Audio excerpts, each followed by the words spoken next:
তো hello friends, কেমন আছো তোমরা সবাই? আশা করছি ভালো আছো, আর আমিও খুব খুব খুব ভালো আছি। তো আজকে বন্ধুরা যা গরম পড়েছে, তাই বন্ধুরা মিলে ভাবলাম যে ঠান্ডা কিছু খাওয়া যাক। যেই ভাবা সেই কাজ। তো বন্ধুদের নিয়ে চাঁদা কালেকশন করে ঠান্ডার সরঞ্জাম নিয়ে চলে এলাম। কী ঠান্ডা খেলাম বা কী খাচ্ছি তোমাদের সব কিছুই ভিডিওতে দেখাচ্ছি। ভিডিওটা স্কিপ না করে পুরোপুরি দেখতে থাকো।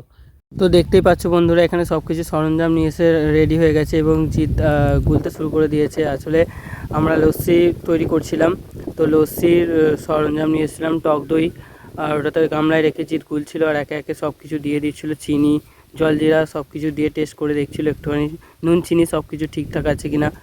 তো গাইস দেখতেই পাচ্ছ গাইস, পুরোপুরি রেডি হয়ে এসছে এবং 4টে গ্লাসে জিৎ ঢেলে দিচ্ছে একে একে। যেহেতু আমরা 4জন ছিলাম, তাই 4টে গ্লাসেই ঢেলে দিচ্ছিল, আর উপর থেকে একটু জলজিরা দিয়ে দিচ্ছিল লাস্টে সাজানোর জন্য। আর আস্তে আস্তে আমরা হাতে গ্লাস তুলে নিলাম, নিয়ে সবাই মিলে চেয়ার্স করে ঠান্ডা ঠান্ডা খেলাম লস্যি। তো গাইস তারপরে আমিও একটা গ্লাস তুলে নিলাম, নিয়ে তারপর চুমুক দিয়ে দেখলাম যে কেমন খেতে হয়েছে। তো দেখলাম যে মোটামুটি ভালোই টেস্ট হয়েছে। চাইলে তোমরাও বাড়িতে একবার ট্রাই করে দেখতে পারো, আর যদি ট্রাই করো অবশ্যই কমেন্টে জানিও কেমন হয়েছে। তো তারপরে গাইস একটা বোতলেতে আমরা লাস্টে রসনা নিয়ে এসেছিলাম, রসনা গুলতে শুরু করে দিলাম।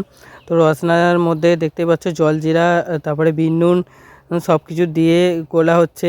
তো দেখতেই পাচ্ছ গাইস, বোতলে সব কিছু মিশ্রণ দিয়ে এবার গোলাচ্ছে একে একে। একজন হচ্ছে গুলিয়ে হয়নি, এবার জিতকে দিয়েছে গোলাতে। জিত কীরকমভাবে গোলাচ্ছে দেখো, জিতের গোলানোর স্টাইলটা দেখো খালি গাইস। তো গোলানো হওয়ার পরে নুন চিনি ঠিক আছে কিনা একবার টেস্ট করে দেখে নিয়ে ফের একবার গুলিয়ে মোটামুটি কমপ্লিট হয়ে যাওয়ার পরে এক গ্লাসে একটা একটা করে সবাইকে দিয়ে দিচ্ছিল। 4টে গ্লাসে মোটামুটি 4জনকেই দিয়েছিল, যেহেতু আমরা 4জনই ছিলাম। তো খেয়ে দেখলাম যে রসনাটাও মোটামুটি ভালোই টেস্ট হয়েছে।